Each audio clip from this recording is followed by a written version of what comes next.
नमस्कार, मैं वरुण कुमार। आज बुधवार है, रात के 10 बज चुके हैं।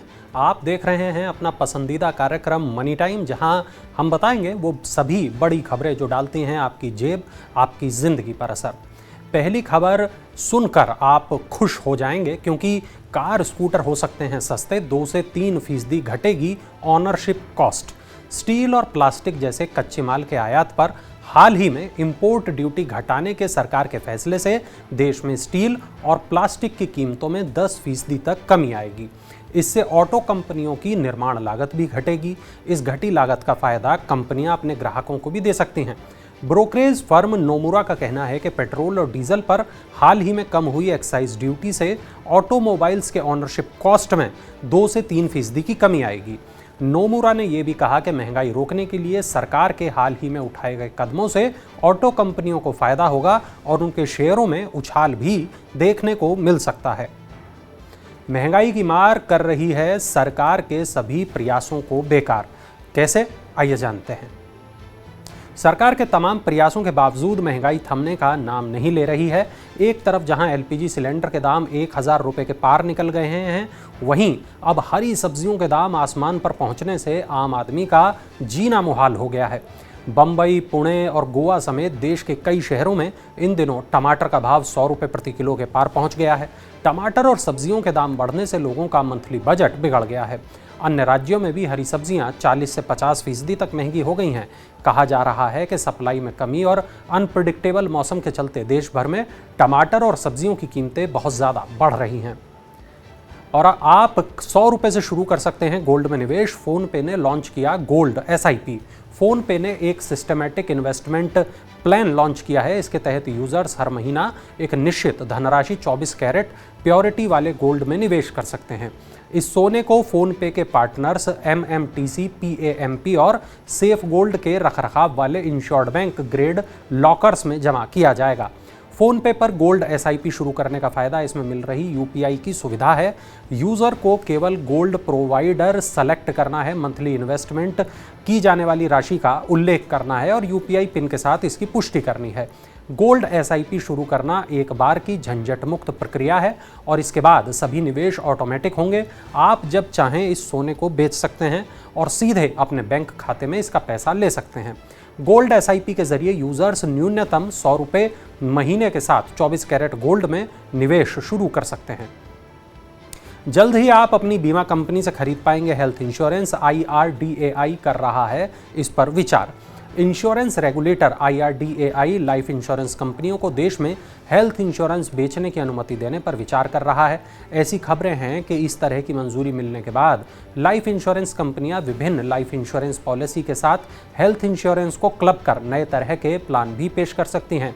हेल्थ इंश्योरेंस मार्केट में लाइफ इंश्योरेंस कंपनियों के आने से बाजार में प्रतिस्पर्धा बढ़ेगी, जिससे हेल्थ प्लान कम प्रीमियम पर उपलब्ध हो सकते हैं। IRDAI के इस कदम से ग्राहकों को भी फायदा होगा। रोजगार के मोर्चे पर आ रही है अच्छी खबर। ESIC योजना से मार्च में जुड़े 14 लाख नए सदस्य। कर्मचारी राज्य बीमा निगम यानी ESIC की सामाजिक सुरक्षा योजना में मार्च 2022 में लगभग 14 लाख से ज़्यादा नए सदस्य शामिल हुए, जब से इससे पिछले महीने में ये आंकड़ा 12,70,000 था। राष्ट्रीय सांख्यिकी कार्यालय के आंकड़ों के मुताबिक कर्मचारी राज्य बीमा निगम की योजनाओं से 2021-22 में 1,49 लाख लोग जुड़े। NSO की रिपोर्ट ESIC, EPFO और PFRDA की विभिन्न सामाजिक सुरक्षा योजनाओं के नए सदस्यों के पेरोल यानी नियमित वेतन पर रखे गए कर्मचारियों के आंकड़ों पर आधारित है। रिपोर्ट के मुताबिक कर्मचारी भविष्य निधि संगठन से मार्च 2022 में शुद्ध रूप से 15,32,000 सदस्य जुड़े हैं। यह आंकड़ा फरवरी 2022 में 12,84,000 रहा था। इंडिया पोस्ट पेमेंट बैंक ने दिया झटका। आधार आधारित ट्रांजैक्शन पर शुल्क लगा दिया। इंडिया पोस्ट पेमेंट बैंक ने आधार इनेबल्ड पेमेंट सिस्टम पर सर्विस चार्ज लगाने की घोषणा की है। ट्रांजैक्शन शुल्क 15 जून से प्रभावी होगा। आधार इनबिल्ड पेमेंट सिस्टम से एक बिजनेस करस्पॉन्डेंट के जरिए cash deposit, cash withdrawal, intra bank या inter bank fund transfer, account balance जैसे ट्रांजैक्शन और मिनी स्टेटमेंट हासिल किया जा सकता है। इसके लिए आधार इनेबल्ड बैंक खातों तक पहुंच के लिए पहचान के रूप में आधार का इस्तेमाल किया जाता है। हर महीने कैश विड्रॉल, कैश डिपॉजिट और मिनी स्टेटमेंट जैसे पहले 3 ट्रांजैक्शन मुफ्त होंगे। इस लिमिट से ज़्यादा कैश विड्रॉल और कैश डिपॉजिट के लिए प्रति ट्रांजैक्शन 20 रुपये और जीएसटी का शुल्क देना होगा।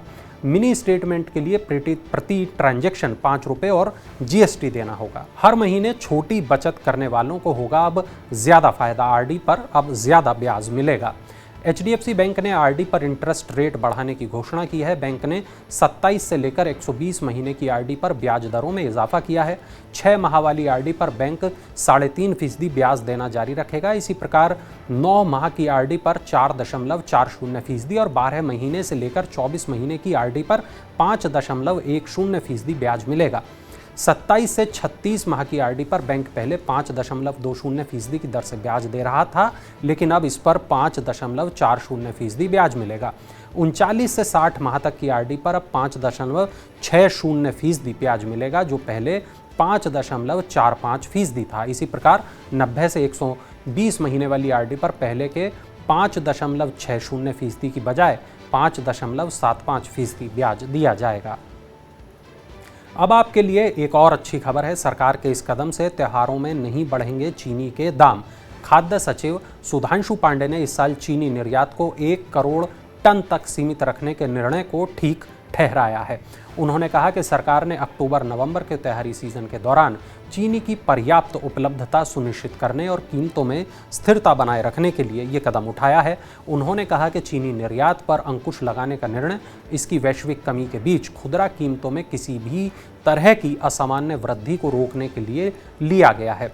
इस साल उत्पादन के मामले में भारत ने ब्राज़ील को पीछे छोड़ दिया है। ब्राज़ील को इस साल उत्पादन में कमी का सामना करना पड़ा है। विपणन वर्ष 2020-21 में चीनी का निर्यात रिकॉर्ड 70 लाख टन रहा था।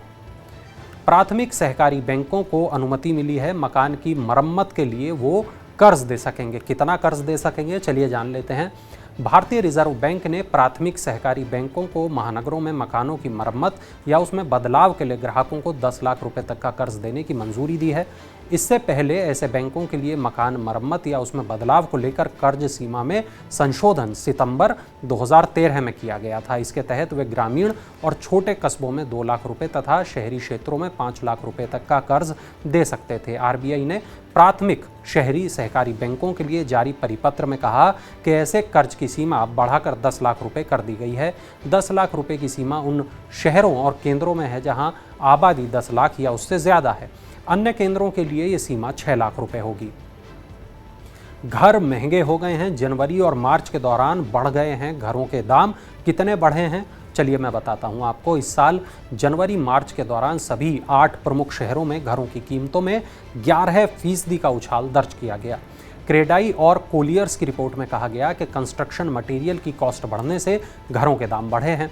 लंबी मंदी के बाद इस साल जनवरी मार्च में वार्षिक आधार पर रिहायशी संपत्ति के दाम औसत रूप से 4% बढ़े हैं। देश के प्रमुख 8 शहरों में सबसे ज़्यादा मूल्य वृद्धि दिल्ली में हुई है। यहाँ घरों के दाम 11% बढ़े हैं। हैदराबाद में 9%, अहमदाबाद में 8%, कोलकाता में 6%, पुणे में 3% बढ़े हैं। बेंगलुरु, चेन्नई और मुंबई में घरों की कीमत 1% तक बढ़ी है। आईपीओ अपडेट्स पर चलिए अब नज़र डालते हैं। क्रिकेटर विराट कोहली के निवेश वाली डिजिट इंश्योरेंस की आईपीओ के जरिए 4000 करोड़ रुपए जुटाने की योजना है। विराट कोहली इस कंपनी के ब्रांड एम्बेसडर भी हैं। डिजिट इस साल सितंबर तक सेबी के पास दस्तावेज जमा करा सकती है और जनवरी तक इसके शेयर स्टॉक मार्केट में लिस्ट हो सकते हैं। तो ये थी आज की तमाम बड़ी खबरें, वो खबरें जो डालती हैं आपकी जेब पर असर, आपकी ज़िंदगी पर असर। ऐसी ही तमाम बड़ी खबरों के लिए आप देखते रहें मनी टाइम और देखते रहें मनी 9। चलते चलते देखिए खास इन्फोग्राफिक।